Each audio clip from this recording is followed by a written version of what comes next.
En los Juegos Olímpicos de Tokio 2020, Jakob Ingebrigtsen ganó el oro en los 1500 metros con 3 minutos y 28 segundos. Tenía 20 años. 2 años después, en los Mundiales de Eugene, ganó el oro en los 5000 metros. En 2024, en París, ganó su segundo oro olímpico en los 1500 metros y en ese mismo año batió el récord mundial de los 3000 metros, histórico marca de Daniel Komen de 7:20 y 67, que llevaba en pie desde 1996, con 7:17:55. No hay en el atletismo moderno un corredor que domina más distancias distintas a mayor nivel que Ingebrigtsen. La pregunta que todo el mundo en el mundo del atletismo lleva años haciéndose es ¿cómo? ¿Cómo puede un corredor ser el mejor del mundo en los 1500 metros y también en los 5000? ¿Cómo puede hacer eso con un sistema de entrenamiento que a primera vista parece ir en contra de casi todo lo que el atletismo convencional ha enseñado durante décadas? La respuesta tiene nombre, doble umbral, y tiene un arquitecto que no es ni Ingebrigtsen ni su padre Gert. Es un corredor noruego llamado Marius Bakken, que durante años se pinchó el dedo en la pista para medir su propio lactato y que con más de 5500 pruebas de lactato construyó un sistema que cambió el atletismo de medio fondo mundial. Marius Bakken nació en 1978 y fue uno de los mejores corredores de 5000 metros de Noruega a finales de los años 90 y principios de los 2000. Compitió en 2 Juegos Olímpicos, llegó a 2 finales mundiales y estableció el récord noruego de los 5000 metros en 13:06:49, una marca que se mantuvo en pie durante más de 20 años hasta que Ingebrigtsen la superó en 2019. Hoy es médico en Kristiansand y dedica parte de su tiempo a divulgar el sistema que desarrolló. Lo que hace única la historia de Bakken es cómo llegó a su método. No fue a través de la literatura científica. Fue a través de la experimentación directa en su propio cuerpo. En 1998, la Federación Noruega de Atletismo, junto con Olympiatoppen, el Centro de Rendimiento Deportivo de Élite noruego, inició un proyecto para monitorizar la intensidad de entrenamiento de sus mejores corredores mediante análisis de lactato en sangre. Bakken se incorporó a ese proyecto y empezó a medirse el lactato de forma sistemática durante los entrenamientos. Lo que Bakken encontró a partir de esos datos cambió completamente cómo entendía el entrenamiento. El umbral que los fisiólogos usaban habitualmente como referencia para el entrenamiento de umbral estaba en torno a los 4 milimoles por litro de lactato en sangre. Era el ritmo al que los atletas hacían sus tempo runs, sus sesiones de umbral estándar, y era un ritmo que producía una fatiga acumulada que limitaba con cuánta frecuencia podía hacerse ese trabajo de calidad. Bakken empezó a preguntarse qué pasaría si bajaba ese nivel de lactato. Si en lugar de trabajar a 4 milimoles, trabajaba a 2,5 o a 3. El estímulo sería menor por sesión, sí, pero si podía hacer ese trabajo 2 veces al día o 4 veces a la semana en lugar de 2, el volumen total de trabajo de calidad acumulado podría ser significativamente mayor. Y mayor volumen de trabajo de calidad, aunque cada sesión fuera menos intensa, podría producir más adaptación total. Después de 2002, Bakken implementó los cambios definitivos en su propio entrenamiento. Eliminó las sesiones de alta intensidad en invierno. Redujo el volumen por sesión individual de umbral, pero dobló la frecuencia con sesiones dobles sistemáticas y ajustó los niveles de lactato objetivo a entre 2,3 y 3,0 milimoles por litro. En el invierno de 2004, todo encajó. Y el sistema que desarrolló fue el que Gert Ingebrigtsen adoptó para entrenar a sus hijos. El método noruego de doble umbral es, en su estructura semanal, relativamente simple de describir, aunque extraordinariamente difícil de ejecutar bien. Jakob Ingebrigtsen entrena, durante la fase de base que va del otoño a la primavera, aproximadamente 181 kilómetros semanales distribuidos de la siguiente manera. Los lunes, miércoles y viernes hace 2 sesiones de 10 kilómetros cada una a ritmo fácil, en torno a 3 minutos y 45 segundos por kilómetro para él, que para la mayoría de los corredores equivale simplemente a 2 rodajes de 40 minutos. Los martes y los jueves hace sus sesiones de doble umbral. Los sábados hace trabajo de cuestas.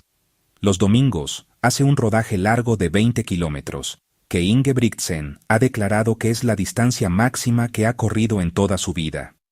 Las sesiones de doble umbral del martes y el jueves son el corazón del método. El martes por la mañana hace 5 series de 6 minutos con los niveles de lactato por debajo de 2 milimoles.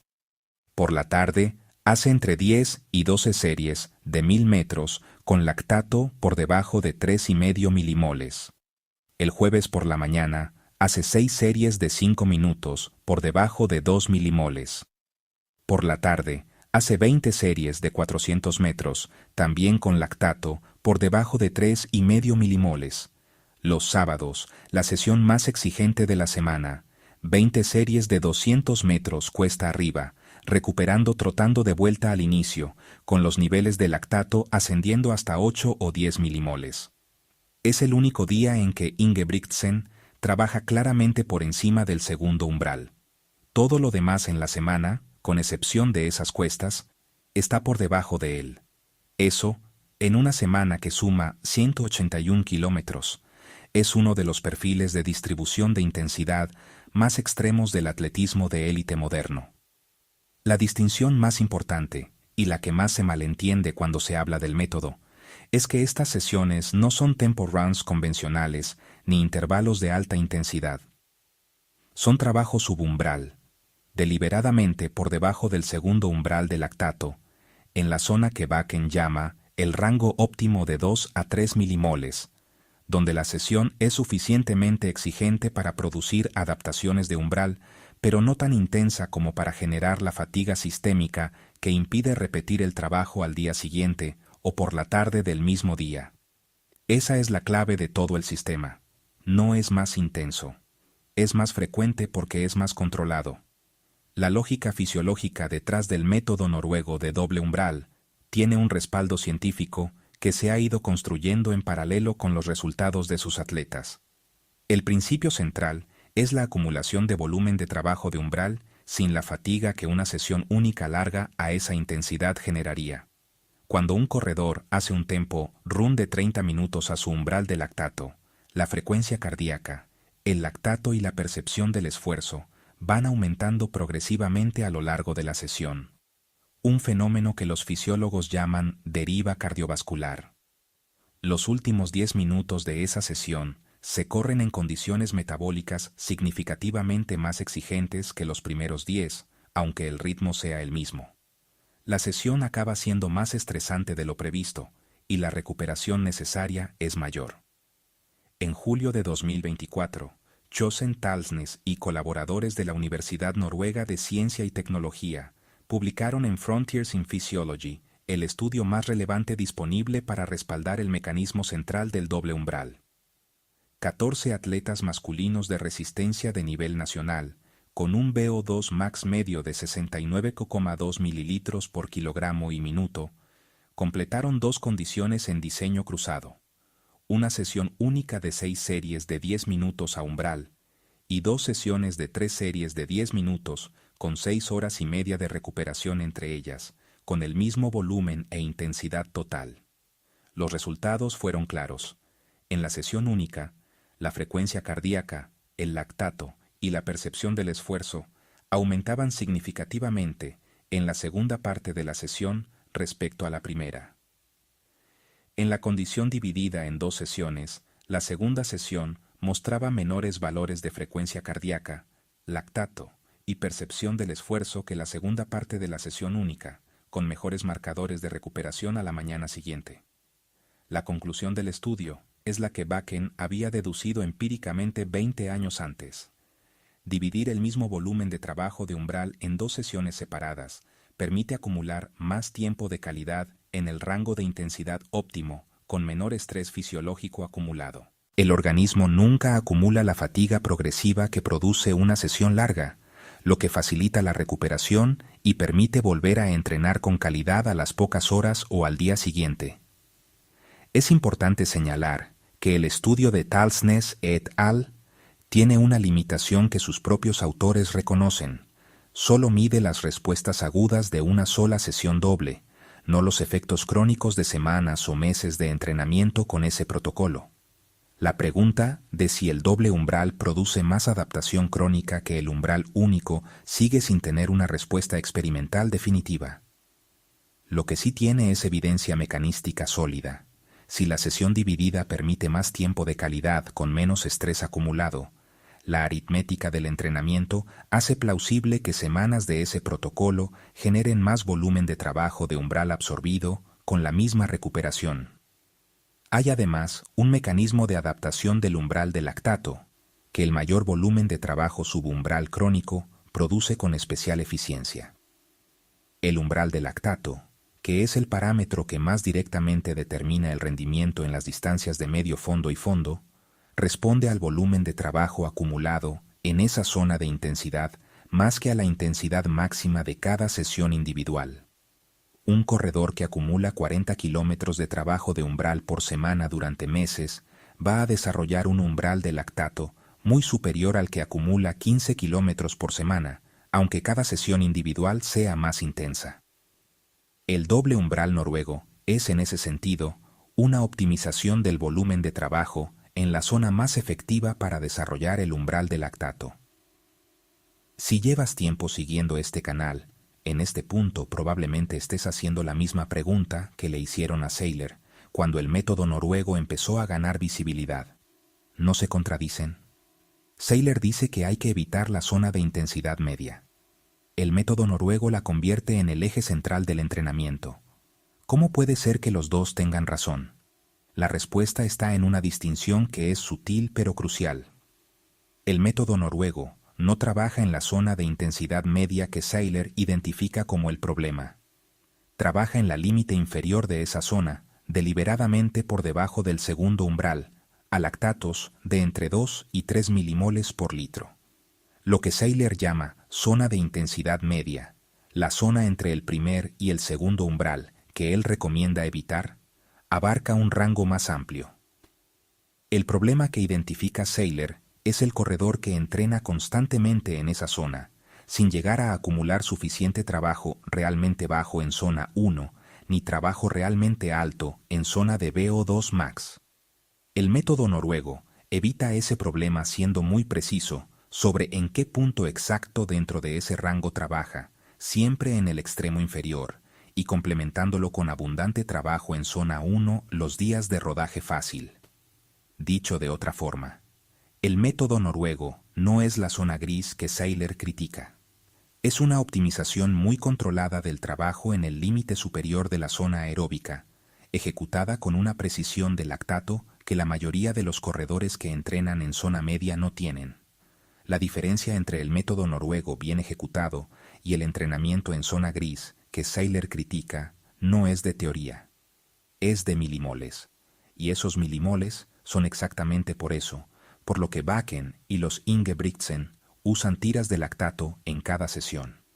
El método noruego de doble umbral tiene limitaciones reales que sus defensores más entusiastas no siempre articulan con suficiente claridad.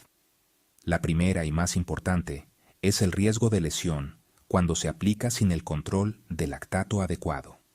Fast Talk Laboratories ha señalado explícitamente que el doble umbral ha producido múltiples lesiones en los propios hermanos Ingebrigtsen mayores, Philip y Henrik, precisamente porque el volumen acumulado de trabajo de umbral es muy elevado y el margen entre el estímulo óptimo y el exceso es estrecho. Sin un medidor de lactato que confirme que cada sesión se está haciendo en el rango de 2 a 3 milimoles y no por encima, el corredor que intenta replicar el método a ojo acabará haciendo tempo runs convencionales en la zona 4 y pagará ese exceso en fatiga acumulada y eventualmente en lesión.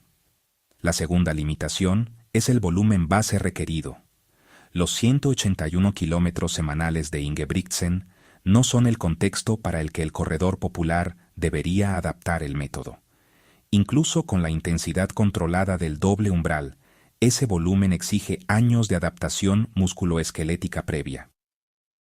El corredor que entrena 50 kilómetros semanales no puede simplemente añadir sesiones dobles de umbral. Onus Athletics lo señala directamente. Una jornada de doble umbral típica supone más de 30 kilómetros, contando calentamientos y enfriamientos, y es demasiado para la mayoría de los corredores no profesionales. Hay además un cuarto problema que pocos análisis del método abordan: la dificultad de mantener la intensidad correcta sin medidor de lactato. La zona de 2 a 3 milimoles, que Bakken prescribe como óptima, no tiene una señal subjetiva clara que permita identificarla con fiabilidad. El ritmo conversacional de Maffetone es fácil de detectar. El ritmo de umbral clásico es suficientemente incómodo como para notarlo. Pero el rango de 2 a 3 milimoles, que en Ingebrigtsen corresponde aproximadamente a su ritmo de media maratón, puede sentirse diferente según el día, el calor, el nivel de descanso y el estado de hidratación. Sin lactato, el corredor popular que intenta hacer doble umbral está estimando una zona muy estrecha, sin la instrumentación necesaria para saber si está dentro o fuera de ella. Y como hemos visto, salirse de esa zona hacia arriba es exactamente lo que convierte el método en el entrenamiento de zona gris que Seiler critica. La tercera limitación es la especificidad de distancia. El propio Bakken indica que el método es más efectivo para distancias de 10 kilómetros a media maratón. Para el maratón, la demanda aeróbica a intensidades más bajas es mayor y el doble umbral es menos específico. Para el semifondo puro de 800 metros, la contribución anaeróbica es tan elevada que el método subvalora el trabajo de velocidad que esa distancia exige. Marius Bakken no aprendió el doble umbral en un libro. Lo aprendió pinchándose el dedo en la pista de Noruega, sesión tras sesión, durante años, con un medidor de lactato portátil y la disposición a cambiar todo lo que creía saber sobre el entrenamiento cuando los datos le decían que estaba equivocado. Más de 5.500 pruebas de lactato antes de publicar sus conclusiones en 2022. Hay algo profundamente honesto en esa historia que conecta con todos los métodos que hemos analizado en este canal. Van Aken observando a sus pacientes en Waldnil. Had escribiendo 37 páginas en un foro sin ISBN ni editorial. Lydiard corriendo por las colinas de Auckland a medianoche. Bakken pinchándose el dedo en la pista bajo la lluvia noruega. Ninguno de ellos esperó a que los laboratorios les dijeran lo que debían hacer. Todos ellos llevaron la fisiología a la práctica antes de que la práctica tuviera el lenguaje para explicarse. Jakob Ingebrigtsen tiene 22 años y ya tiene 3 récords mundiales y 2 oros olímpicos. El sistema que usa se construyó sobre décadas de experimentación, de alguien que nunca fue tan rápido como él, pero que entendió algo que los mejores fisiólogos del deporte tardaron en formalizar, que no se mejora entrenando tan duro como uno puede. Se mejora entrenando tan duro como uno puede recuperar. Y repetir, y repetir, y repetir. 2 sesiones de umbral al día, 2 días a la semana. Lactato entre 2 y 3 milimoles, y la disciplina de no pasarse nunca de ese número aunque las piernas pidan más. Eso es el método noruego. Todo lo demás son detalles.